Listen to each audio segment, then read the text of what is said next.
क्या पत्नी तलाक के बाद पति की संपत्ति पे क्लेम कर सकती है या ड्यूरिंग डिवोर्स प्रोसीडिंग या तलाक से पहले ऐसा कोई कानून है जहां पत्नी पति की संपत्ति पे क्लेम कर सके?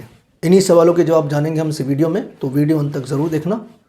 नमस्कार, मैं एडवोकेट प्रशांत आपका फिर से चैनल पर स्वागत करता हूं। उम्मीद करता हूं अपने पुराने वीडियोस देखे होंगे, उन्हें पसंद किया होगा, शेयर भी किया होगा। और हाँ, अगर आपने हमारा चैनल सब्सक्राइब नहीं किया है तो please subscribe my channel, press the bell icon. बात करेंगे पति की संपत्ति पे पत्नी का अधिकार, तलाक के बाद और तलाक से पहले। देखिए, संपत्ति दो तरह की होती है, एक होती है मूवेबल, एक होती है immovable.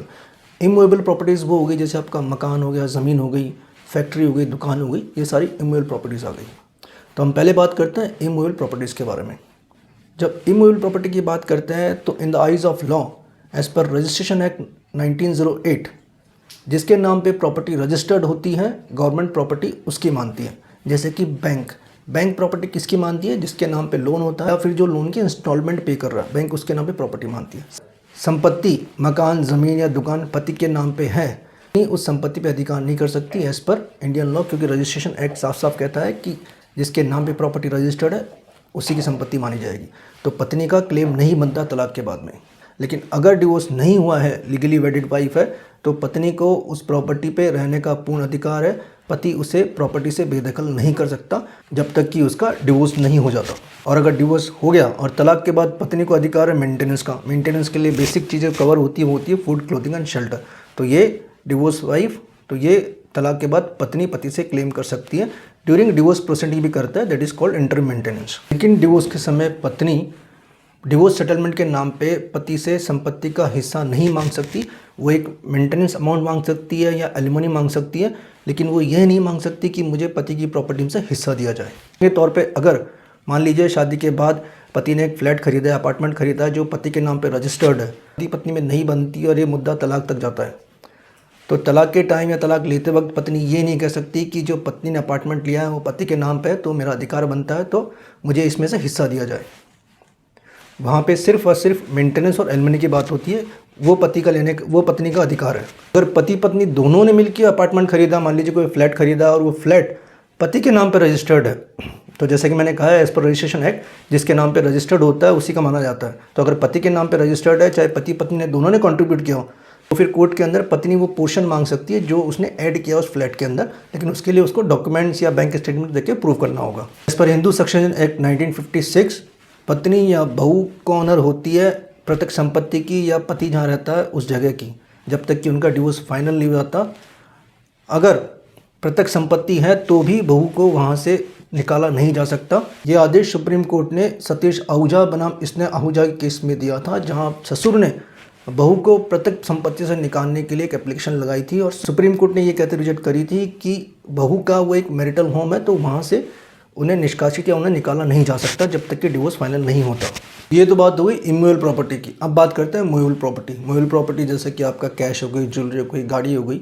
As per transfer of property act ऐसी कोई भी वस्तु जो इमूवेबल नहीं है वो मूवेबल प्रॉपर्टी काउंट होती है। देखिए, तलाक के बाद पत्नी का स्त्री धन पर अधिकार होता है। स्त्री धन क्या होता है? स्त्री धन वो वस्तु या गिफ्ट होता है जो पत्नी को शादी के समय गिफ्ट के तौर पे दिए जाते हैं। वो गिफ्ट चाहे लड़की के माँ बाप दे, भाई बहन दे, पति खुद दे या बहू के सास ससुर दे, तो जो भी गिफ्ट ड्यूरिंग वेडिंग लड़की को मिलते हैं वो स्त्री धन में आती है, जिसमें ज्वेलरी आ गया, कैश आ गया, जो भी आइटम पत्नी को मिले हैं वो स्त्री धन माना जाता है। लेकिन एक बात याद रखिए कि जो गिफ्ट पति को मिलते हैं या पति के रिलेटिव को मिलते हैं, ननद को या सास ससुर को, वो स्त्री धन में नहीं आता है। सुप्रीम कोर्ट ने एक मुकदमे में प्रतिभा रानी बनाम सूरज कुमार में बहुत क्लियरली बताया है कि स्त्री धन किसे कहा जाएगा। इसमें कहा गया है कि जो गिफ्ट लड़की को दिए जाते हैं वो स्त्री धन कहलाते हैं और जो गिफ्ट पति या उसके रिलेटिव के दिए जाते हैं वो स्त्री धन में नहीं आते। तो पत्नी को स्त्री धन रखने का पूरा अधिकार है, तलाक से पहले भी और तलाक के बाद भी। अब ऐसी कोई ज्वेलरी या मूवेबल प्रॉपर्टी जो पति ने पत्नी को शादी के बाद दी हो, मतलब शादी हो गई उसके बाद 1-2 साल में कोई ज्वेलरी दिए हो या कुछ ऐसे गिफ्ट आइटम दिए हो पत्नी को, तो वो स्त्री धन नहीं कहलाएंगे। और ड्यूरिंग डिवोर्स और आफ्टर डिवोर्स पति उन चीज़ों पे क्लेम करने का हक रखता है। वो चाहे तो उन चीज़ों को वापस मांग सकता है क्योंकि वो स्त्री धन में नहीं आते। अभी तक हमने बात की property rights on immovable property, then movable property. अब बात करता हूँ इंश्योरेंस एंड इन्वेस्टमेंट की। अगर डाइवोर्स हो जाता है तो पति के इन्वेस्टमेंट पे और इंश्योरेंस पे पत्नी का कोई अधिकार नहीं होता। डिवोर्स हो जाता तो पति ने जो भी इन्वेस्टमेंट किया है पत्नी का उस पर कोई अधिकार नहीं होता। इन केस अगर पति की डेथ भी हो जाती है आफ्टर डिवोर्स तो वो जो इंश्योरेंस अमाउंट है उसे पत्नी क्लेम नहीं कर सकती। लेकिन अगर डिवोर्स नहीं हुआ है और सिर्फ सेपरेटेड है, वो उनका स्टेटस सिर्फ सेपरेटेड अलग अलग रह रहे हैं, अभी भी लीगल वैलिड है और अभी डिवोर्स नहीं हुआ है, तो इंश्योरेंस क्लेम देन पत्नी कर सकती है। तो ये तो मैंने बात की थी कि पत्नी के क्या क्या संपत्ति पे अधिकार होते हैं तलाक के बाद। अब बात करते हैं तलाक से पहले पति की प्रॉपर्टी पे क्या क्या अधिकार होते हैं। कि बिफोर डिवोर्स पत्नी का पति की संपत्ति पे पूर्ण अधिकार होता है, वो वहाँ रह सकती है, उसे रहने का पूरा अधिकार और मेंटेनेंस करना भी पति की जिम्मेदारी आती है। लेकिन अगर पति अपनी वसीयत में विल के अंदर जो कि मरने के बाद एक्टिव होती है, अगर उसमें क्लेम कर जाए कि पत्नी का कोई राइट नहीं बनता है तो फिर पत्नी उस प्रॉपर्टी पे क्लेम नहीं कर सकती, चाहे तलाक नहीं हुआ हो। सुप्रीम कोर्ट ने एक मुकदमे में BP अचला बनाम अप्पी रेड्डी के अंदर साफ साफ कहा है कि मैरिड वाइफ को पति के घर में रहने का पूर्ण अधिकार है, उसे वहाँ से निकाला नहीं जा सकता, उसका मेंटेनेंस का अधिकार है, वहाँ रहने का अधिकार है, वहाँ से प्रोटेक्शन का अधिकार है, and it is governed bye personal loss.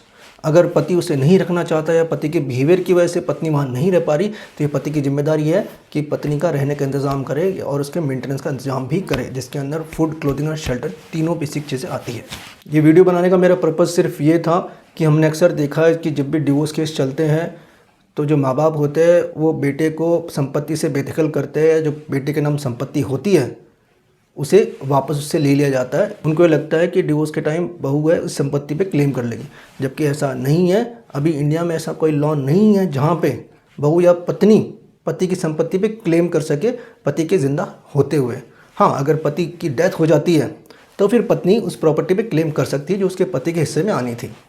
तो कोर्ट पति का फाइनेंशियल कंडीशन देखती है। अगर पति के पास अच्छी प्रॉपर्टी है तो हो सकता है कोर्ट एलिमनी ज़्यादा तय कर दे या मेंटेनेंस ज़्यादा दे दे।